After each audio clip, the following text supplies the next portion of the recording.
అసలు తెలుగువాడి గురించి ప్రపంచానికి చెప్పిన వ్యక్తి నందమూరి తారక రామారావు గారు చెప్పి ఈ సందర్భంలో మీ అందరికీ మనం చేస్తున్నాను. నాకు అప్పుడు 25 సంవత్సరాలు 24 సంవత్సరాలు. నాకు వారు మీటింగ్కి వెళ్తూ ఉంటే అది అనర్గంగా తెలుగు మాట్లాడుతూ ఉంటే అందరూ కూడా ఆశ్చర్యపోయి చూసి ఆనందించిన సందర్భాలు మాకు తెలుసు. అతను తెలుగుదేశం పార్టీ పేరు కూడా, ఒక రాజకీయ పార్టీ పేరు కూడా తెలుగుదేశం పార్టీ అని పెట్టేటువంటి మహానుభావుడు నందమూరి తారక రామారావు గారు చెప్పి ఈ సందర్భం మనం చేస్తాను. పివి నరసింహరావు గారికి ప్రధానమంత్రిగా ఇచ్చే అవకాశం వచ్చింది ఒక సందర్భంలో.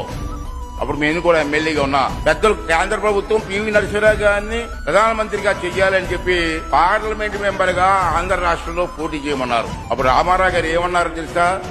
మన పార్టీ వాళ్ళందరూ కూర్చుకొచ్చి పోటీ చేస్తామా వద్దని డిస్కషన్ లో ఉన్నప్పుడు రామారావు గారి అన్న మాట ఏంటి సార్, మనం పోటీ పెట్టొద్దు. ఆ రోజు చంద్రబాబు ఎన్టీ రామారావు గారు పోటీ పెడితే మనం గెలుస్తాం, పోటీ పెట్టొద్దు. కారణం ఏంటంటే మన తెలుగు బిడ్డ పివి నరసింహరావు ప్రధానమంత్రి అయ్యే అవకాశం వచ్చింది, మన పోటీ పెట్టొద్దని చెప్పి ఒక రాజకీయ నాయకుడు అన్నారంటే అతని మనస్తత్వం ఏంటో, తెలుగు వాళ్ళ మీద ఉన్న ప్రేమ ఏంటో ఒకసారి గుర్తు చేస్తానని చెప్పి ఈ సందర్భంలో మనం చేస్తున్నాను.